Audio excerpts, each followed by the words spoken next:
සියලු දෙනාම සාදරයෙන් පිළිගන්නවා සීරුවට. ඔන්න 2001 ජූනි මාසයේ ඉන්දියාවේ චෙන්නයිවල තමයි මේ බොහොම අద్భుත සිද්ධිය වෙලා තියෙන්නේ. මාධවන් කියන්නේ විවාහක කෙනෙක්. මාධවන්ටයි එයාගේ බිරිඳටයි වයස අවුරුදු 7ක පුතෙක් ඉන්නවා. මාධවන්ගේ රැකියාව ස්ථාන මාරුවක් නිසා මේ වෙද්දි මාධවන් කුලියට නවතින්න ගෙදරක් හොයන ගමන් ඉන්නේ. ගෙදරක් කියලා කිව්වට ටිකක් ලොකු ගෙදරක් තමයි මාධවන් හොයන්නේ. මොකද මාධවන්ට පවුලත් එක්ක. එතකොට නිදහසේ ජීවත් වෙන්න පුළුවන් නිසා. කොහොම නමුත් ඔන්න වැඩි දවසක් යන්න කලින් මාධවන් බලාපොරොත්තු වෙන ප්‍රදේශයේම හිතුවට වඩා ලාභෙට මාධවන් ගෙදරක් තියෙනවා කියලා දැනගන්න ලැබෙනවා. අන්න ඒක නිසා මුලින්ම මාධවන් යනවා ඒ ගෙදර බලන්න. ඔන්න අක්කරයක විතර විශාල ඉඩමක මැද්දට වෙන්න තමයි මේ ගෙදර තියෙන්නේ. ගෙදරක් කියලා කිව්වට මේක හරියට බංගලාවක් වගේ. මාධවන්ටත් හිතා ගන්න බෑ මේ තරම් අඩු ගානට ගෙවල් අයිතිකාරයා මේ ගෙදර එහෙම නැත්නම් මේ බංගලාව කුලියට දෙන්න කැමති උනේ ඇයි කියලා. ඉතින් මේක මාධවන්ට ප්‍රශ්නයක් නැහැනේ. අන්න ඒක නිසා මාධවන් මේ ගෙදර කුලියට ගන්න කැමති වෙනවා. නමුත් ඔන්න මේ ගෙදර අයිතිකාරයන් මහා අමුතු නීතියක් දානවා මාධවන්ට. ඒක තමයි මොනම හේතුවක් නිසාවත් අඩුම තරමේ පැලයක් හිටවන්නවත් මෙයාලගේ ගෙවත්ත හරන්න බැහැ කියලා. ඉතින් මේක මහා අමුතු නීතියකුත් නෙවෙයි. මොකද බැලූ බැල්මටම තේරෙනවා ගෙවත්ත මේ අය ලොකු ගාණක් වියදම් කරලා නඩත්තු කරලා තියෙන්නේ. අන්න ඒක නිසා තමයි මේ අය මේ වගේ නීතියක් දාන්නේ කියලා මාධවන්ට තේරෙනවා. ඒ විතරක් නෙවෙයි ගෙවල් අයිතිකාරයා මාධවන්ට කියනවා සතියකට සති දෙකකට වතාවක් වගේ මෙයාලා දාපු මිනිස්සෙක් ඇවිල්ලා ඉඩම අතුපතු ගාන හැම දෙයක්ම කරනවා. ඒක නිසා ගෙවත්ත සම්බන්ධයෙන් කිසිම දෙයක් කරන්න යන්න එපා කියලා. ඉතින් මේකට මාධවන් කැමති වෙනවා. මාධවන්ටයි පවුලටයි ජීවත් වෙන්න ගෙදර තියෙනවානේ. ගෙවත්ත බලා ගන්න මිනිස්සෙක් ඉන්නවා. ඒ මනුස්සයරත් පඩිය ගෙවන්නේ ගෙවල් අයිතිකාරයනේ. අන්න ඒක නිසා මේක මාධවන්ට කිසිම ප්‍රශ්නයක් නැහැ. අන්න ඒක නිසා මාධවන් මේ ගානට කැමති වෙලා තමන්ගේ බිරිඳ සහ පුතා එක්ක එනවා මේ ගෙදර පදිංචියට.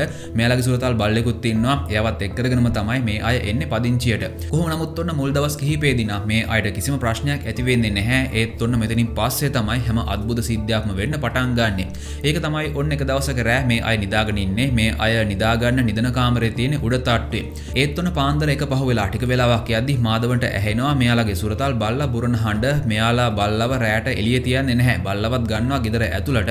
ඉතින් ඇත්තටම බල්ලෙක් බුරන හඬ අනුව අපිට හිතා ගන්න පුළුවන් අඳුරන්නේ නැති මිනිස්සෙක් දකිද්දි බල්ලා බුරන්නේ එක විදියකට. සර්පෙක් දැක්කට පස්සේ බල්ලා බුරන්නේ එක විදියකට. නමුත් ඔන්න මේ වෙලාවදී නම් බල්ලා බුරන්නේ මහා අමුතුම විදියකට. එයත් හරියට බය වෙලා වගේ තමයි බුරන්නේ කියලා මාධවන්ට තේරෙනවා. කොහොම නමුත් මාධවන් නිදන කාමරේ දොර අරගෙන එනවා. බල්ලා අමුතු විදියට බුරන්නේ ඇයි කියලා පරීක්ෂා කරලා බලන්න. ඉතින් උඩ තට්ටුවේ ඉඳන්ම පහළ බලද්දී මෙයාලගේ සාලේ පේනවා. සාලේත් ලයිට් එකක් දාලා තියෙන්නේ. ඒක නිසා ලොකු අඳුරක් නැහැ. කොහොම නමුත් ඔන්න උඩ ඉඳන්ම දකින්න දේ නිසා මාධවන් සෑහෙන්න බය වෙනවා. ඒකට හේතුව තමයි මාධවන් දකින්නවා සාලේ සෝෆා එකේ ලානිල් පාට සාරියක් ඇඳගත් කවුදෝ අద్భుත කාන්තාවක් වාඩි වෙලා ඉන්නවා කියලා. ඉතින් ඔයාලට තේරෙනවා ඇතිනේ අලුතෙන් පදිංචිට ආපු මේ ගෙදර දැන් ඔන්න පාන්දර එකට විතර කවුදෝ කාන්තාවක් ඇවිල්ලා සෝෆා එකේ වාඩි වෙලා ඉන්නවා. අන්න ඒක නිසා මාධවන් සෑහෙන්න බය වෙනවා. මාධවන් මේ බයත් එක්කම ටිකක් සද්දෙන් අහනවා ඔහේ කවුද ඔහේ කොහොමද ඇතුළට ආවේ කියලා. ඒත් ඔන්න මාධවන් අහන කිසිම ප්‍රශ්නයකට මේ කාන්තාව උත්තර දෙන්නේ නැහැ. ඔහේ බලාගෙන ඉන්නවා. ඉතින් මාධවන් බයෙන් උනත් එනවා පහලට. නමුත් ඔන්න පහලට ඇවිල්ලා බලද්දී එකපාරටම මාධවන් දකින්නවා සෝෆා එකේ වාඩි වෙලා හිටපු ඒ කියන්නේ ලානිල් පාට සාරියක් ඇඳගෙන හිටපු කාන්තාව පේන්නේ නැහැ කියලා. ඉතින් මාධවන්ටත් හිතා ගන්න බැහැ මේ මොකක්ද වෙන්නේ කියලා. බුරමින් හිටපු බල්ලත් දැන් බුරන්නේ නැහැ. බල්ලත් දැන් බලාගෙන ඉන්නේ මාධවන් දිහා. ඉතින් ඇත්තටම මාධවන් හොඳින්ම දන්නවා Taman දැක්කේ හීනයක් නෙවෙයි. මොකක් හරි දෙයක් මෙතන සිද්ධ වුණා කියලා. ඒත් මාධවන් මේක ගැන බිරිඳට කියන්න යන්නේත් නැහැ. මොකද මේ අය පදිංචිට ඇවිල්ලා වැඩි දවසක් නැහැ. බිරිඳට කියන්න ගියොත් එයා සෑහෙන කලබල වෙන්න ඉඩ තියෙනවානේ. අන්න ඒක නිසා තමයි මාධවන් මේක ගැන බිරිඳට කියන්න යන්නේ නැත්තේ. කොහොම නමුත් ඔන්න පහුවෙනිදත් ආපහු පාන්දර එක පහ වුණාට පස්සේ මාධවන්ට ගෙදර ඇතුලේ මෙයාලගේ සුරතල් බල්ලා කලින් දවසේ වගේම ඒ කියන්නේ ඊයේ වගේම අමුතුම විදියකට බුරන හඬ ඇහෙනවා. අද නම් මාධවන් මේක ගැන බලන්න එන්නේ බයෙන් මොකද ඊයේ වුණ සිද්ධිය මාධවන්ට හොඳින්ම මතකයි. ඔන්න මේ දවසෙත් මාධවන් දකින්නවා ඊයේ වගේම ලානිල් පාට සාරියක් ඇඳගත් කවුදෝ කාන්තාවක් සෝෆා එකේ වාඩි වෙලා ඉන්නවා කියලා. කාන්තාවක් කියලා කිව්වට මේ සෝෆා එකේ වාඩි වෙලා ඉන්නේ ඔන්න වයස අවුරුදු 20ක තරුණ ගැහැණු ළමෙක් වගේ කියලා අද නම් මාධවන් පැහැදිලිවම දකින්නවා. ඒ වගේම ඔන්න මේ තරුණ ගැහැණු ළමයාගේ කියන්නේ මේ අద్భుත තරුණ ගැහැණු ළමයාගේ මුහුණත් විකෘති වෙලා වගේ ගිහින් තියෙනවා කියලා මාධවන් දකින්නවා. මාධවන් අද නම් මුකුත් ප්‍රශ්නයක් අහන්න යන්නේ නැහැ. බයෙන්ම එනවා පහලට. ඒත් ඔන්න ඊයේ වගේම මේ තරුණ ගැහැණු ළමයා එකපාරටම අතුරුදහන් වෙනවා. නමුත් ඔන්න මේ වෙලාවේදී මේ දවසේ මාධවන් දකින්නවා මෙතනින් අතුරුදහන් වුණ ඒ තරුණ ගැහැණු ළමයා මේ වෙද්දී ඉන්නේ උඩ තට්ටුවේ කියලා. මෙයාලගේ නිදන කාමරයක් තියෙන උඩ තට්ටුවේනේ. ඉතින් ඔන්න මාධවන් දකින්නවා මේ තරුණ ගැහැණු ළමයාගේ ඡායාව කොරිඩෝර දිගේ ඉස්සරහට යනවා කියලා. මාධවන් බයෙන්ම එනවා උඩට මේ ඡායාව කොහෙටද යන්නේ කියලා බලා ගන්න. ඉතින් ඔන්න මේ තරුණ ගැහැණු ළමයාගේ ඡායාව යන්නේ මෙයාලගේ නිදන කාමරයට එහා පැත්තෙන් වහලා තියෙන කාමරයක් පැත්තට. නමුත් ඔන්න පුදුමේ කියන්නේ මේ අద్భుත තරුණ ගැහැණු ළමයාගේ ඡායාව දොර හරහා යනවා ඒ කාමරයේ ඇතුළට. දොර අරගෙන යනව නෙවෙයි දොර දොර හරහා යනවා ඇතුළට. ඔන්න මේක දැක්කට පස්සේ නම් මාදවන් සෑහෙන්න බය වෙනවා. මාදවන්ට තේරෙනවා හිතුවට වඩා මෙතන මොකක් හරි අద్భుත දෙයක් සිද්ධ වෙනවා කියලා. අන්න ඒක නිසා මාදවන්ට තවදුරටත් මේක රහසක් විදියට තියාගෙන ඉන්න බෑ. අන්න ඒක නිසා පහුවෙනිදා උදෙන්ම මාදවන් තමන්ගේ බිරිඳට මේ සිද්ධිය ගැන කියනවා. මාදවන් මේ කියන කතාව බොරුවක් වෙන්න විදියක් නැහැ කියලා බිරිඳටත් තේරුණා. මොකද මාදවන් කියන්නේ හොල්මන් අවතාර විශ්වාස කරන කෙනෙක් නෙවෙයි. මේ වගේ සිද්ධියක් ගැන මෙහෙම දෙයක් දැක්කා කියලා මාදවන් මීට කලින් බිරිඳට එහෙම කතාවක් කියලාත් නැහැ. අන්න ඒක නිසා මාදවන් මේ කියන කතාවේ අනිවාර්යෙන් ඇත්තක් තියෙනවා කියලා බිරිඳටත් තේරුණා. කොහොම නමුත් වන මාදවන් කියන මේ කතාව ඇහුවට පස්සේ බිරිඳත් සෑහෙන්න බය වෙනවා. අන්න ඒක නිසා මේ අය ගිහින් ෆාදර් කෙනෙක්ට මේ සිද්ධිය ගැන කියනවා. ඒ ෆාදර් ඊට පස්සේ මේ කට්ටියත් එක්කම එනවා මෙයාලගේ ගෙදරට.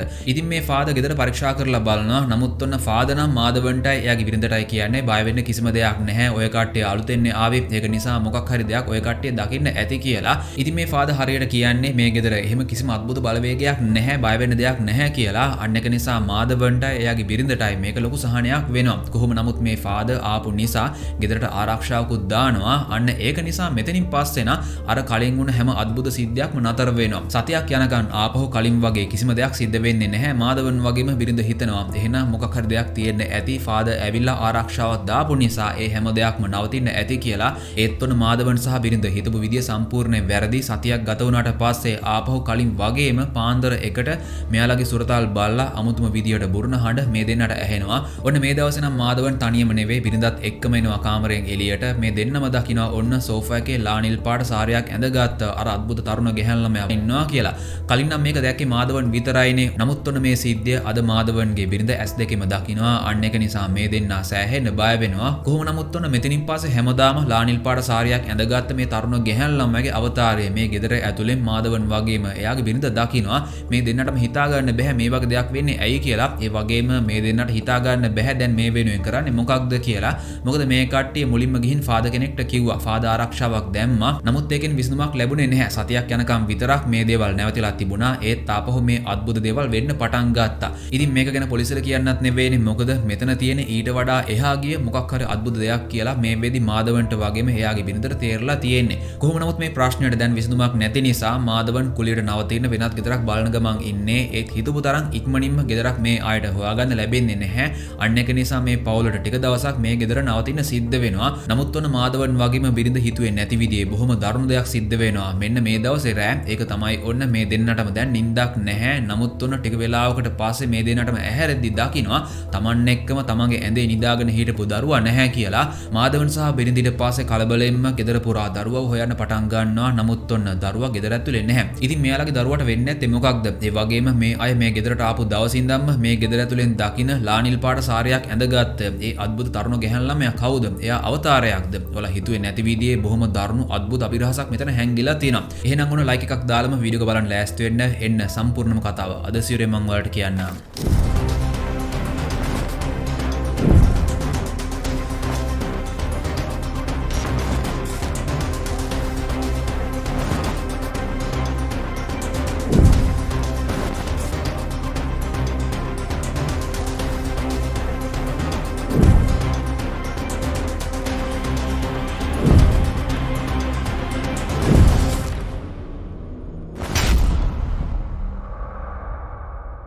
ඉතින් දැන් දරුවා ගෙදර ඇතුලේ නැහැනේ. මේ දෙන්නම දරුවාගේ නම කතා කර කර දරුවාව හොයන්න උත්සාහ කරනවා. ඒ දරුවාගෙන් කිසිම පිළිතුරක් නැහැ.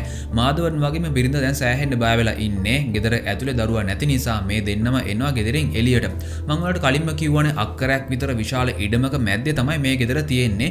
ඔන්න මේ ගෙදරට දකුණු පැත්තෙන් තියෙන ඔන්චිල්ලාවක්. මේ අය මේ ගෙදර පදිංචිට එන්න කලින් ඉඳන්ම ඒ ඔන්චිල්ලාව එතන තිබුණා. ඔන්න මේ වෙලාවේදී මාදවන් වගේම බිරිඳ මේ දෙන්නම දකිනවා මෙයාලගේ දරුවා ඒ ඔන්චිල්ලාවේ තනියම සෙල්ලම් කර ඉන්නවා කියලා.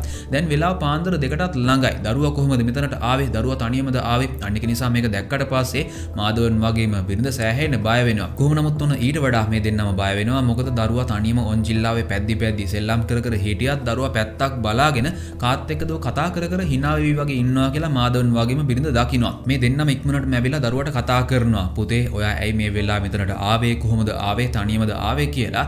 ඉතින් ඔන්න පුතා අම්මටයි තාත්තටයි කියනවා. ඇයියා මේ මෙතන ඉන්න මේ අක්කව ඔය කට්ටියට පේන්නේ නැද්ද කියලා. ඉතින් දරුවා මෙතන එහා පැත්තේ ළඟ තැනක් පෙන්නලා තමයි අම්මටයි තාත්තටයි මේ දේවල් කියන්නේ. ඇත්තට මෙතන කිසිම කෙනෙක් පේන්නේ නැහැ. නමුත් මාධවන්ටයි එයාගේ බිරිඳටයි තේරෙනවා දරුවට විතරක් පේන එයාට වඩා වයසින් වැඩි කාන්තාවක් ගැන තමයි දරුවා මේ විදිහට කියනවා ඇත්තේ කියලා.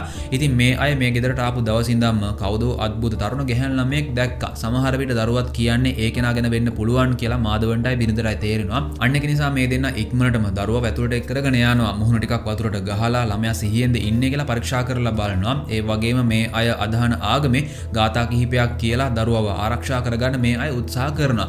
නමුත් ඔන්න මාධවන් සහ බිරිඳ හිතපු විදියට දරුවට එහෙම කිසිම ප්‍රශ්නයක් නැහැ. දරුවා කතා කරන්නේ සිහියෙන්. දරුවා කියනවා අපි නිදාගෙන ඉඳී එතනට අක්කා කෙනෙක් ආවා. එයා සෙල්ලම් කරන්න එන්න කියලා කිව්වා. ඒක නිසා තමයි මං එයාත් එක්ක සෙල්ලම් කරන්න ගියේ කියලා. කොහොම නමුත් මේ ප්‍රශ්නයෙන් පස්සේ මාධවන් තීරණය කරනවා තව එක දවසක්වත් මේ ගෙදර නවතින්නේ නැහැ කියලා. මොකද මේ ගෙදර නිසා මෙයාලගේ දරුවටත් තව පොඩ්ඩෙන් ලොකු හානියක් වෙන්න ගියේ. අන්න ඒක නිසා මාධවන් වගේම බිරිඳ කතා බහ කරගන්නවා හෙට උදේම මේ ගෙදරින් පිටත් වෙලා යන්න යනවා කියලා. උදේ වෙන්න තියෙන්නේ තවත් පැය කිහිපයක් විතරයිනේ. අන්න ඒක නිසා මාධවන් සහ බිරිඳ නිදාගන්නේ නැහැ. දරුවා නිදාගන්න දිහා අවධානයෙන් බලාගෙන ඉන්නවා. එයාව ආරක්ෂා කරන්න ඕන නිසා. කොහොම නමුත් ඔන්න ඊට පස්සේ පහවනිදා පාන්දරින්ම මාධවන් සහ බිරිඳ දරුවවත් ඇහැරගෙන පුළුවන් බරු ටිකත් අරගෙන මෙතනින් පිටත් වෙලා යන්න හදන්නේ. ඒත් හිතපු විදියට මාධවන්ටයි බිරිඳටයි පුතාටයි මෙතනින් යන්න ලැබෙන්නේ නැහැ. ඒකට හේතුව තමයි මෙයාලගේ සුරතල් බල්ලා මේ වෙද්දී ඔන්චිල්ලාව ළඟ වලක් හාරලා බල්ලෙක් නිදා ගන්න වගේ හාරපු වලක් නන් නෙවෙයි. මෙයා මේ වෙද්දී අඩියක් විතර හාරලා අන්න එක දැක්කට පස්සේ මාධවන් නැවිලා පොඩ්ඩක් පරීක්ෂා කරලා බලනවා. ඔන්න මේ වෙද්දී මෙයාලගේ සුරතල් බල්ලා හාරපු තැනින් එළියට ආපු රෙද්දක් කටින් ඇදලා ඒක ගන්න උත්සාහ කරනවා කියලා මාධවන් දකිනවා. මාධවන් පොඩ්ඩක් ළඟට අවිලා පරීක්ෂා කරලා බලනවා. ඔන්න මාධවන් පහළට ටිකක් නැවිලා පරීක්ෂා කරලා බලද්දී මෙතන පහලින් අමුතුම ගඳක් මාධවන්ට දැනෙන්න පටන් ගන්නවා. මාධවන්ට හිතා ගන්නවත් බෑ. කොහොම නමුත් මාධවන් මුලින්ම සුරතල් බල්ලව අයින් කරනවා. ඊට පස්සේ මාධවන් පරීක්ෂා කරලා බලනවා මෙයාලගේ සුරතල් බල්ලා පහලින් ඇද්ද ඒ රෙදි කෑල්ල මොකක්ද කියලා. ඔන්න මේක නිකම් රෙදි කෑල්ලක් නෙවෙයි. කිලිටි වෙලා ගියාට මේක ලානිල් පාට සාරියක කොටසක් වගේ කියලා මාධවන්ට තේරෙනවා. ඔන්න මේක දැක්කට පස්සේ මාධවන් සෑහෙන්න බය වෙනවා. මොකද මේ කට්ටිය මේ ගෙදරට ආපු දවස් ඉඳන්ම දැක්කේ ලානිල් පාට සාරියක් ඇඳගත් කවුදෝ අద్భుත තරුණ ගැහැණු ළමයෙක්නේ. අන්න ඒ වගේම කිලිටි වෙලා ගිය ලානිල් පාට සාරියක කොටසක් තමයි මෙතන පහලින් දැන් මාධවන් දකින්නේ. මාධවන් මේක ගැන බිරිඳටත් කතා කරලා පෙන්නනවා. ඔන්න මේක දැක්කට පස්සේ බිරිඳත් කියනවා ඔව් මේක ලානිල් පාට සාරියක කොටසක් තමයි කියලා. ඉතින් මේ වගේ සාරියක කොටසක් මෙතනට ආවේ කොහොමද? මේකේ අනිත් කොන තවමත් තියෙන යට වෙලා මේ වල ඇතුළට වෙන්න. අන්න ඒක නිසා මාධවන් සහ බිරිඳ මේ ගඳ නිසාම නහය වහගෙන පොඩ්ඩක් හාරලා බලනවා. ඔන්න ටික දුරක් හාරගෙන යද්දි එකපාරටම දකින්න දෙයක් නිසා මාධවන් සහ බිරිඳ ඉක්මනටම මෙතනින් අයින් වෙනවා. මොකද මේ දෙන්නම දකිනවා මෙතන කාන්තාවකගේ හිසකෙස් වගේක් තියෙනවා කියලා. ඒ කියන්නේ ඔන්න ඇත්තටම මෙතන තියෙන්නේ කවුදෝ කාන්තාවකගේ මල සිරුරක්. මාධවන් තමන්ගේ බිරිඳ සහ පුතා එක්ක මේ ගෙදර පදිංචිට ඇවිල්ලා දැන් සති දෙකක්වත් ගත වුණේ නැහැ. ආපු දවස් ඉඳන්ම මේ අය මුහුණ දුන්නේ එක එක අద్భుත දේවල් වලට. ඒ විතරක් නෙවෙයි ඔන්න දැන් මේ ඉඩමේ නරක් වෙලා ගිය කාන්තාවකගේ මල සිරුරකුත් පේන්න තියෙනවා. අන්න ඒක නිසා දැන් මාධවන් කල්පනා කරලා බලනවා මේක පොලිසියට කියනවාද කියලා. නමුත් පොලිසියට කිව්වොත් මේ ප්‍රශ්නය කෙලින්ම එල්ල වෙන්නේ මාධවන්ගේ පැත්තට. අන්න ඒක නිසා මාධවන් ඕන දෙයක් වුණා වේ කියලා කතා කරලා මේ සිද්ධිය ගැන කියනවා ගෙදර අයිතිකාරයාට. ඔන්න ටික වෙලාවක් යද්දී ගෙදර අයිතිකාරයාගේ පුතා සහ පුතාගේ යහළුවන් තුන්දෙනෙක් ඉක්මනටම එනවා මේ ගෙදරට. ඊට පස්සේ ගෙදර අයිතිකාරයා මාධවන්ට බනින්න පටන් ගන්නවා. මම ගෙදර බාර දෙද්දිම කිව්වනේ ඉඩම හරන්න යන්න එපා. එහෙනම් ඇයි මේ වගේ දෙයක් කළේ කියලා. මාධවන් ඊට පස්සේ පැහැදිලි කරනවා මේක කළේ අපි නෙවෙයි. අපේ ගෙදර සුරතලට ඇති කරන බල්ලා තමයි මේ දේ කළේ. අපි ඒක මුලින්ම දැක්කේ නැහැ කියලා. ඊට පස්සේ ආපහු මේ ගෙදර අයිතිකාරයා මාධවන්ට බනින්න පටන් ගන්නවා. ඉතින් ඔයාලගේ බල්ලා මෙච්චර බලක් හාරනකම් ওই කට්ටිය දැක්කේ නැද්ද කියලා. ඉතින් ඇත්තටම දැන් මේ ඉඩමෙන් හම්බ වෙලා තියෙන්නේ කවුදෝ කාන්තාවකගේ මල සිරුරක්. නමුත් ඔන්න ඒක ගැන නෙවෙයි මේ අය බද වෙන්නේ. මේ අය මාධවන්ට බනින්න උත්සාහ කරනවා. කොහොම නමුත් ඔන්න මේ අතරතුරේදී මේ ගෙදර අයිතිකාරයාගේ පුතා එයාගේ නම තමයි නිකිල් එකපාරටම මාධවන්ගේ සුරතල් බල්ලට පහර දෙන්න පටන් ගන්නවා. ඉතින් ඔන්න මේක මාධවන් ඉවසන්නේ නැහැ. මාධවන් කඩාගෙන පනිනවා නිකිල්ගේ පැත්තට. මාධවන්ට නිකිල් එක්ක තරහක් තියෙනවා තමයි. නමුත් මේ වෙලාවේදී මාධවන් නිකිල්ට පහර දෙන්නේ හරියට නිකිල්ව මරලා දාන්න වගේ. හරියට ආවේශලා වගේ තමයි මාධවන් නිකිල්ට පහර දෙන්නේ. අනිත් අයටත් හිතා ගන්න බෑ. කොහොම නමුත් නිකිල් මාධවන්ගෙන් බේරෙන්න කියලා හිතාගෙන දුවනවා පාර පැත්තට. පැත්තට ඒත් මාදවන් ආපහු දුවගෙන ඇවිල්ලා නිකිල්ව අල්ල ගන්නවා. කොහොම නමුත් ඔන්න මේ සිද්ධිය පාර යන කිහිප දෙනෙක් දකින්නවා. අන්න ඒක නිසා මේ අය පොලිසියට කතා කරලා මේ සිද්ධිය ගැන කියනවා. පොලිසිය ඊට පස්සේ ඇවිල්ලා මාදවන්ගෙන් ප්‍රශ්න කරනවා. මාදවන් ඊට පස්සේ සම්පූර්ණම සිද්ධිය කියනවා. මේ අයට ඉඩමෙන් හම්බ වුණ අර මලසිරුර ගැනත් හැම දෙයක්ම මාදවන් පොලිසියට කියනවා. පොලිසිය ඊට පස්සේ ඇවිල්ලා පරීක්ෂා කරලා බලනවා. ඔන්න මාදවන් කියන කතාව සම්පූර්ණයෙන් ඇත්ත. මේ ඉඩමෙන් මේ අයට හම්බ වෙලා තියෙන්නේ කවුදෝ තරුණ ගැහැණු ළමයෙක්ගේ මලසිරුරක්. බැලු බැලමටම තේරෙනවා මේ තරුණ ගැහැණු ළමයාගේ මලසිරුර මෙතන මාස කිහිපයක් තිස්සේ බලදාලා තිබිලා තියෙනවා කියලා. ඒත් පුදුමේ කියන්නේ මේ මලසිරුර මෙතනින් බලදාපු කෙනා අඩි 2ක් වගේ වලක් විතරයි කපලා තියෙන්නේ. අන්න ඒක ගැන පොලිසියට හිතා ගන්නවත් බෑ.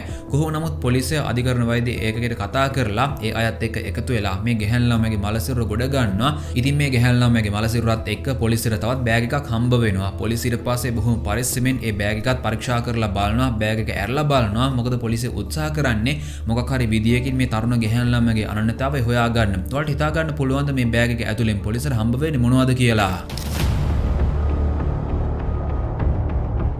ඉතින් මේ බෑග් එක ඇතුලෙන් පොලිසියට හම්බ වෙන්නේ සබන් කැට වගයක්. සබන් කැට වගයක් කියලා කිව්වට සබන් කැට 40ක් විතර මේ බෑග් එකේ තියෙනවා. මේ තරුණ ගැහැණු ළමයාගේ මලසිරුරත් එක්ක මේ තරම් සබන් තියෙන බෑග් එකක් මෙතනින් දැම්මේ කවුද? අන්න ඒ ප්‍රශ්නේ තමයි දැන් පොලිසියට තියෙන්නේ.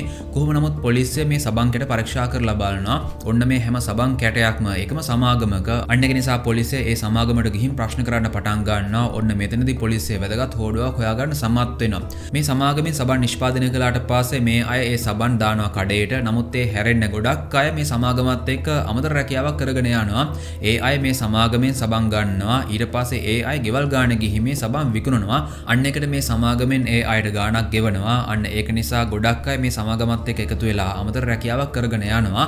ඉතින් මුලින්ම ඒ අයට සබන් තොගයක් දෙන්නේ නිකම්මනේ. ඊට පස්සේ ඒ අය සබන් විකුණලා තමයි එකෙන් හම්බ වෙන ගාණ සමාගමට දුන්නට පස්සේ සමාගමෙන් ගාණක් ඒ අයට දෙන්නේ. අන්න ඒක නිසා මේ සමාගමෙන් ඒ වගේ අයව වැඩට ගනිද්දිම ඒ අයගේ හැඳුනුම්පතේ ෆොටෝකෝපි එකක් ගන්නවා. ඒක නිසා පොලිසිය අහන හැම ප්‍රශ්නයකටම මේ අයට විස්තරات එක්කම උත්තර දෙන්න පුළුවන් වෙනවා. පොලිසිය අහන්නේ අර වගේ ගැහැණු ළමයෙක් මෙතන වැඩ කළාද කියලා. ඊට පස්සේ මේ අය දන්න හැම දෙයක්ම පොලිසියට කියනවා. මීට මාස කිහිපයකට කලින් part time job එකක් විදියට මේ සමාගමත් එක්ක වැඩ කරන්න ඇවිල්ලා තියෙනවා තරුණ ගැහැණු ළමයෙක්. අනිත් අය වගේම සබන් අරගෙන එයා ගෙවල් ගානේ ගිහින් විකුණලා ඒකෙන් පොඩි ආදායමක් මේ සමාගම හරහා උපයගෙන තියෙනවා. නමුත් එක දවසක් ඒ තරුණ ගැහැණු ළමයා සබන් තොගයක් අරගෙන ගියාට ආපහු ඒ ගැහැණු ළමයා ඇවිල්ලා නැහැ. ඉතින් අනිත් හැම කෙනෙක්ගේ වගේම ඒ ගැහැණු ළමයාගේ හැඳුනුම්පතේ ෆොටෝකෝපි එකක් මේ සමාගමේ අය ළඟ තියාගෙන ඉන්නවා. අන්න ඒක මේ අය පොලිසියට ඉදිරිපත් කරනවා. ඔන්න ඒ ගැහැණු ළමයාගේ නම තමයි බුවනා. බුවනට වයස අවුරුදු 18යි. දැන් පොලිසියට සාධාරණ සැකයක් ඇති වෙනවා. එහෙනම් අර විදියට මේ අයට හම්බෝනේ බුවනාගේ මලසිරුරද කියලා. නමුත් මෙතන තියෙන ලොකුම ප්‍රශ්නය තමයි එදා අතුරුදහන් වුණ බුවනාගේ මලසිරුර අර ඉඩමට ගියේ කොහොමද? අන්න ඒක නිසා පොලිසිය මුලින්ම ඇවිල්ලා ප්‍රශ්න කරන්න පටන් ගන්නේ මාදවන්ගෙන්. මොකද මාදවන් තමයි මේ මලසිරුර මුලින්ම දැක්කේ. නමුත් මාදවන් තමන්ගේ පවුලේ අයත් එක්ක මේ ගෙදරට ඇවිල්ලා වැඩි කාලයක් ගත වුණේ නැහැ. මේ අය ඉඩමේ කිසිම දෙයක් කරන්න ගියෙත් නැහැනේ. අන්න ඒක නිසා මාදවන් ඒක ගැන පොලිසියට කියනවා. ඒ වගේම මාදවන් මෙතනදී මේ ගෙදර අයිතිකාරයා ගෙදර දෙද්දිම දාපු අර අමුතු නීතිය ගැනත් කියනවා. මොකද ගෙදර අයිතිකාරයා හොඳින්ම කිව්වා මේ ගෙදර ඉඩම කිසිම විදියකින් හාරන්න යන්න එපා කියලා. සමහර විට මේ ගෙදර අයිතිකාරයා මේ මලසිරුර මෙතන තියනවා කියලා මුලින්දම්ම දැනගෙන හිටියා වෙන්න පුළුවන්නේ. අන්න ඒක මාදවන් පොලිසියට කියනවා. පොලිසියට පස්සේ මේ ගෙදර අයිතිකාරයා වගේම අයිතිකාරයාගේ පවුලේ අය ගෙන්නලා ප්‍රශ්න කරන්න පටන් ගන්නවා. ඔන්න පොලිසියට තේරෙනවා මේ හැම කෙනෙක්ම ඉන්නේ බය වෙලා. අනිවාර්යෙන් මේ අය මොකක් හරි දෙයක් දන්නවා හංගන්න උත්සාහ කරනවා කියලා පොලිසියට තේරෙනවා. ඉතින් මේ අය අතරින් වැඩිපුරම බය වෙලා ඉන්නේ නිකිල්. අන්න ඒ බව පොලිසියට තේරෙනවා. ඒක නිසා පොලිසිය නිකිල්ව වෙන් කරගෙන තනියම එයාගෙන් ප්‍රශ්න කරන්න පටන් ගන්නවා. ඔන්න මෙතනදී ඇත්තටම උනේ මොකක්ද කියලා නිකිල් පාපොච්චාරණය කරන්න පටන් ගන්නවා. ඉතින් ඔන්න කතාව අහන හැම කෙනෙක්ම මට දැන් අරගෙන යන්න වෙනවා 2001 මාර්තු මාසයට. බුවනා කියන්නේ වයස අවුරුදු 18ක තරුණ ගැහැණු ළමයෙක්. බුවනා ඉගෙන ගන්නත් සෑහෙන දක්ෂයි. අන්න ඒක නිසා බුවනාට කැම්පස් යන්නත් අවස්ථාවක් ලැබෙනවා. නමුත් බුවනා කියන්නේ දුප්පත් පවුලක කෙනෙක්. බුවනාට ඉස්කෝලේ යන වයසේ නංගිලා මල්ලිලා කිහිප දෙනෙකුත් ඉන්නවා. අන්න ඒක නිසා බුවනා මුලින් තීරණය කරනවා කැම්පස් නොයා රැකියාවක් හොයා ගන්නවා කියලා. නමුත් බුවනා ඒ දේ කරන්නේ නැහැ. බුවනා තීරණය කරනවා කැම්පස් යනවා. නමුත් ඒකට අවශ්‍ය හැම මුදලක්ම Tamanම හොයා ගන්නවා කියලා. ඒ කියන්නේ බෝනා part time job එකක් කරන්න තමයි දැන් හදන්නේ. ඉතින් ඔන්න බෝනාට දැනගන්න ලැබෙනවා අර සබන් කැම්පේන් එක ගැන. ඒකෙන් සබන් තොග වශයෙන් අරගෙන ගෙවල් ගාන ගිහින් විකුණලා අමතර ගාණක් හොයාගන්න පුළුවන් කියලා බෝනාට තේරුණා. අන්න ඒක නිසා බෝනත් part time job එකක් විදියට මේ වැඩේ පටන් ගන්නවා. බෝනා කැම්පස් යනවා. කැම්පස් ඇරිලා තමයි සතියේ දවස්වල බෝනා මේ part time job එක කරන්නේ. නමුත් බෝනාට සතියන්තයේදී නම් දවස් දෙකම සම්පූර්ණම මේ රස්සාව කරන්න පුළුවන්. කොහොම නමුත් ටික දවසක් යනකම් බෝනා කිසිම ප්‍රශ්නයක් නැතිව මේ රස්සාව කරගෙන යනවා. බෝනට අමතර ගාණක් හම්බ වෙනවා. නමුත් ඔන්න හැමදාම සබන් විකුණන්න බෝනට එකම පැත්තට යන්න බැහැනේ. මොකද එක ගෙදරකින් සබන් ගත්තට පස්සේ ආපහු ඒ ගෙදරින් සබන් ගන්නෙ නැහැ. අන්න ඒක නිසා මේ දවසේ බෝනා යනවා වෙනම පැත්තකට. බෝනා මේ දවසේ යන්නේ ටිකක් පෝසත් ගෙවල් තියෙන පැත්තකට. මොකද පෝසත් ගෙවල් වල අය සතියකට මාසයකට වගේ හරියන්න බඩු ගන්නවනේ. අන්න ඒක නිසා මේ සබන් ටික ඉක්මනින්ම විකුණ ගන්න පුළුවන් වෙයි කියලා හිතාගෙන තමයි බෝනා මේ දවසේ මේ පැත්තට යන්නේ. ඉතින් ඔන්න බෝනා මුලින්ම දකින්නවා ලොකු ගෙදරක් තියෙනවා. ඒ පැත්තට එනවා. නමුත් ඔන්න ගේට්ටුව ළඟ මුරකාරයෙක් ඉන්නවා. මුරකාරයා බෝනව ඇතුළට ගන්නෙ නැහැ. අන්න ඒක නිසා බෝනාට මෙතනින් හැරලා යන්න සිද්ධ වෙනවා. බෝනා ඊට පස්සේ යනවා එහා පැත්තේ ගෙදරට. නමුත් ඔන්න මේ ගෙදර නම් ගේට් එක සම්පූර්ණයෙන් වහලා දාලා කොහොම නමුත් ඔන්න මේ විදිහට බෝනා ගෙවල් කිහිපයකටම යනවා. ඔන්න එක ගෙදරක් ළඟට යද්දි බෝනා දකින්නවා ගේට් එකත් ඇරලා තියෙන්නේ. ඒ වගේම ගේට් එක ළඟ මුරකාරයෙකුත් නැහැ. අන්න ඒක නිසා බෝනා යනවා ගේට් එකෙන් ඇතුළට. ඔන්න මේ ඉඩම සෑහෙන ලොකුයි. ගෙදර තියෙන ඉඩම මැද්දේ බෝනා යනවා මේ ගෙදර ළඟට. බෝනා ඊට පස්සේ ගිහින් දොරට තට්ටු කරනවා. ඔන්න මේ වෙලාවදී ඇවිල්ලා දොර අරින්නේ තරුණ පිරිමි ළමයෙක්. ඒ කෙනා වෙන කවුරුවත් නෙවෙයි නිකිල්. මම හිතන්නේ දැන් ඔයාලට තේරෙනවා ඇති කතාවේ මුලින් ඉඳන්ම දැක්ක ඒ අద్భుත දේවල් සිද්ධ වුණ ගෙදරට තමයි මේ විදියට මාස 3කට කලින් බෝනා ඇවිල්ලා තියෙන්නේ. කොහොම නමුත් බෝනා නිකිල්ට කියනවා මගේ ළඟ සබන් වගේක් තියෙනවා. ඔය කට්ටිය සබන් ගන්නවද කියලා. නිකිල් ඊට පස්සේ බෝනාට කියනවා ඇවිල්ලා ඇතුලෙන් වාඩි වෙන්න කියලා. ඉතින් ඔන්න මේ වෙදී මේ ගෙදර නිකිල් විතරක් නෙවෙයි ඉන්නේ. නිකිල්ගේ යහළුවන් 3 දෙනෙකුත් ඉන්නවා. ඒ 3 දෙනාත් එනවා එළියට. ඉතින් මේ අය දැක්කට පස්සේ බෝනාගේ හිතේ පොඩි බයකුත් ඇති වෙනවා. මොකද හදිස්සියකදී කෑ ගැහුවත් වටේ පිටේ ගෙවල් වලට ඇහෙන්නේ නැහැ. මොකද වටේ පිටේ ගෙවල් තියෙන්නේ සෑහෙන දුරකින්. කොහොම නමුත් බෝනා ටිකක් බලාගෙන ඉන්නවා. මොකද බෝනාට පුළුවන් වුණොත් සබන් මෙතනින් විකුණ ගන්න. බෝනාට පුළුවන් එහෙම ගෙදර යන්න. නමුත් ඔන්න මේ වෙදී නිකිල් යාළුවන් එක්ක මත්පැන් පානය කරලා මත්ද්‍රව්‍ය භාවිතා කරලා හොඳටම මත් වෙලා ඉන්නේ. නිකිල්ගේ තාත්තට සල්ලි තියෙනවා. නිකිල්ගේ තාත්තට මේ වගේ බංගලා ගොඩක් තියෙනවා. නිකිල් මේ බංගලාවට එන්නේ යහළුවන් එක්ක මේ වගේ දේවල් කරන්නම විතරයි. ඉතින් දැන් ඔයාලට තේරෙනවා ඇති බෝනා වැරදි වෙලාවේ ඇවිල්ලා තියෙන වැරදි තැනට. කොහොම නමුත් ඔන්න ටික වෙලාවක් යද්දී බෝනාට අමුත්තක් තේරෙනවා. අන්න ඒක නිසා බෝනා සබන් විකුණුනේ නැති වුණත් කමක් නැහැ කියලා හිතාගෙන මෙතනින් යන්න හදන්නේ. ඒත් නිකිල් බෝනාට කියනවා කොහොම ඉන්න මං අම්මට කතා කළා. අම්මා සල්ලි අරගෙන ටික වෙලාවකින් එයි කියලා. නිකිල් එහෙම කතාවක් කියන්නේ බෝනාගේ හිතේ විශ්වාසයක් ඇති වෙන්න. නමුත් මේ වෙදී බෝනාට අමුත්තක් තේරලානේ තියෙන්නේ. අන්න ඒක නිසා බෝනා මෙතන යන්න හදන්නේ. ඒත් එකපාරටම නිකිල් යාළුවන් එක්ක ඇවිල්ලා කඩාගෙන පැනලා බෝනාව අල්ල ගන්නවා. ඊට පස්සේ මේ අය බෝනාව අරගෙන යන්නේ උඩ තට්ටුවේ තියෙන අර කාමරයට. නිකිල් ඊට පස්සේ යාළුවන් එක්ක එකතු වෙලා බෝනාව ඇඳේ තියලා ගැට ගහලා එයාව අපයෝජන කරන්න පටන් ගන්නවා. ඉතින් පැය ගාණක් මේ අය මේ වැඩේ කරනවා. ඔන්න දැන් වෙලාව පාන්දර එකත් පහ වෙලා වේදනාව නිසාම බෝනාට සිහියක් නැති වෙලා බෝනාට තවමත් පණ තියෙනවා. කොහොම නමුත් නිකිල් යහළුවන් එක්ක කතා කරනවා දැන් කරන්නේ මොකක්ද කියලා. බෝනාට යන්න ඉඩ දෙන්නත් බෑ. මොකද බෝනාට යන්න ඉඩ දුන්නොත් එහෙම අනිවාර්යෙන් මේ හතර දෙනාම අහු වෙනවා. අන්න ඒක නිසා මේ අය ගන්නේ බොහොම දරුණු තීරණයක්. මොකද බෝනා මේ ගෙදරට ඇවිල්ලා දැන් පැය ගාණක් ගත වුණා. කිසිම කෙනෙක් බෝනාව හොයාගෙන ආවෙත් නැහැ. කිසිම කෙනෙක් දන්නෙත් නැහැ බෝනා මෙහෙට ආවා කියලා. අන්න ඒක නිසා මේ අය කොට්ටයක් අරගෙන ඒකෙන් හුස්ම හිර කරලා වේදනාවෙන් සිහිය නැතිලා ඉන්න බෝනාව එහෙම මරලා දානවා. මේ අයිට පස්සේ බෝනාගේ මලසිරුර අරගෙන යනවා ගෙදරින් එළියට. කලින් කිව්වා වගේම ඔන්න ලොකු ඉඩමක් තියෙනවා. මේ හතර දෙනා මේ වෙද්දී ඉන්නේ මත් වෙලානේ. මේ හතර දෙනාටම ඕනේ කොහොම හරි මලසිරුර හංගලා දාන්න විතරයි. අන්න ඒක නිසා මේ අය බෝනාගේ මලසිරුර වල දාන්න හාරලා තියෙන්නේ. අඩි 2ක වලක් විතරයි. කොහොම නමුත් ඊට පස්සේ මේ අය බෝනාගේ මලසිරුර එතනින් දාලා වහලා ආපහු ගිහින් නිදාගෙන තියෙනවා. නමුත් ඔන්න පහවෙනිදා උදේ තමයි මේ අයට තේරෙන්නේ ඒ අය කලේ මොන වගේ දරුණු දෙයක්ද කියලා. ඒත් මේ වෙද්දී ඒ වැඩේ කරලා ඉවරයි. අන්න ඒක නිසා මේක රහසක් විදිහට තියාගනිමු කියලා යහළුවන් හතර දෙනා කතා කරනවා. කොහොම නමුත් ඔන්න ටික දවසකට පස්සේ ආපහු නිකිල් යහළුවන් එක්ක එකතු වුණා ඩ්‍රින්ක් එකක් දාන්න. නමුත් ඔන්න මේ වෙලාවෙදිත් මේ අය කතා කරන්නේ අර සිද්ධිය ගැන. බෝනාට කරපු ඒ දරුණු දේ ගැන තමයි මේ අය කතා කරන්නේ. යහළුවන් නම් කියන්නේ ඕක ගණන් ගන්න ඕනේ නැහැ. කිසිම කෙනෙක් දන්නෙත් නැහැ. අපිට කිසිම ප්‍රශ්නයක් ඇති වෙන්නේ නැහැ කියලා. ඒත් මේ වෙද්දී නිකිල්ගේ හිතේ ලොකු බයක් තියෙනවා. මොකද මේ අය වෘත්තිමය මිනිමරුවන් නෙවෙයිනේ. අන්න ඒක නිසා නිකිල්ට මේක ඉවසගෙන ඉන්න බෑ. නිකිල්ගේ හිතේ ලොකු පීඩනයක් තියෙනවා. කොහොම නමුත් ඔන්න මේ දවසේ හොඳටම බීලා මත් වුණා. නිකිල් ඒක ගිහින් කියලා තියෙනවා අම්මටයි තාත්තටයි. ඒක හෙවට පස්සේ නිකිල්ගේ අම්මයි තාත්තයි සෑහෙන බය වෙලා තියෙනවා. ඒ අය ඇවිල්ලා නිකිල් කියපු තැන පරීක්ෂා කරලා බලලා තියෙනවා. ඔන්න නිකිල් කියපු දේ සම්පූර්ණයෙන් ඇත්ත. මෙතන මේ අය බෝනාගේ මලසිරුර වල දාලා බැලු බැල්මටම තේරෙනවා තනකොළ එහෙම වෙලා තියෙන්නේ. මෙතන බලක් හාරලා තියෙනවා කියලා. ඉතින් අම්මයි තාත්තයි සෑහෙන බය වෙනවා. මොකද මේ දේ නිසා නිකිල් වහුවෙන ඉඩ තියෙනවානේ. අන්න ඒක නිසා අම්මයි තාත්තයි තීරණය කරනවා මේක කොහොම හරි හංගන්න ඕනේ කියලා. අන්න ඒක නිසා නිකිල්ගේ අම්මයි තාත්තයි මෙතන වලක් කැපුවා කියලා හොයන්න බැරි වෙන්න උඩින් තනකොළ ආපහු වවනවා. ඒ විතරක් නෙවෙයි මේ අය එතනින් පස්සේ තමයි මෙතන අර ඔන්චිල්ලාවත් හදලා තියෙන්නේ. කොහොම නමුත් උන දැනට ප්‍රශ්නයක් නැහැ. ඒත් නිකිල්ගේ තාත්තා කල්පනා කරනවා මේ ගෙදරයි ඉඩමයි එහෙම සම්පූර්ණයෙන් විකුණලා දැම්මනම් හරි කියලා. ඒත් එකපාරටම එහෙම විකුණලා දාන්නත් බැහැනේ. එතකොට සැකයක් ඇති වෙන්න ඉඩ තියෙනවානේ. අන්න ඒක නිසා නිකිල්ගේ තාත්තා කල්පනා කරනවා මේක කාලයකට කාට හරි රෙන්ට් එකට දීලා එතනින් පස්සේ විකුණලා දැම්මනම් හරි කියලා. ඔන්න ඒ කාලෙදි තමයි මේ කිසිම දෙයක් ගැන නොදන්න මාදවන් තමන්ගේ පවුලත් එක්ක මේ ගෙදරට ඇවිල්ලා තියෙන්නේ කුලියට පදිංචියට.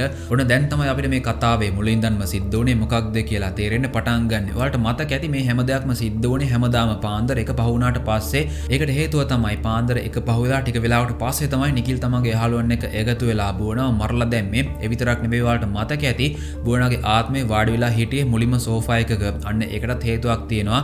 මොකද බුවන මේ ගෙදරට ආවට පස්සේ මුලින්ම වාඩි වෙලා හිටියේ අන්න ඒ සෝෆාවේ. කොහොම නමුත් නිකිල් මේ හැම දෙයක්ම පාපොච්චාරණය කරනවා. අන්න ඒක නිසා ස්ත්‍රී දූෂණය මිනි මැරීම කියන චෝදනාව යටතේ නිකිල් සහ යාළුවන් 4 දෙනාව සිරගත කරනවා. ඒ විතරක් නෙවෙයි මේ මලසිරු හංගන්න උත්සාහ කරපු නිසා නිකිල්ගේ තාත්තට හිරේ යන්න සිද්ධ වෙනවා.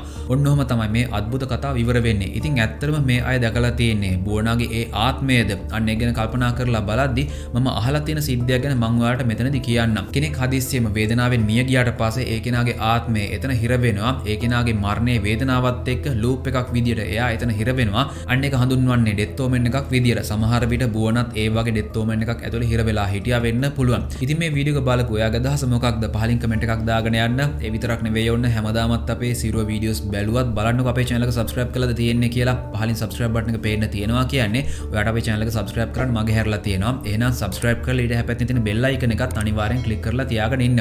ඒ වගේම ඔයා මේ වෙනකම් මේ වීඩියෝ එක බැලුවත් තවමත් like එකක් දාලා නැත්නම් ඔන්න අනිවාර්යෙන් like එකකුත් දාන්න කියලා හැම කෙනෙක්ටම ආදරෙන් මතක් කරනවා. එහෙනම් තවත් මේ වගේ සිරුව වැඩසටහනකින් ඉක්මනටම හම්බෙමු. එතකන් හැම කෙනෙක්ම පරිස්සමෙන් ඉන්න. We will meet again.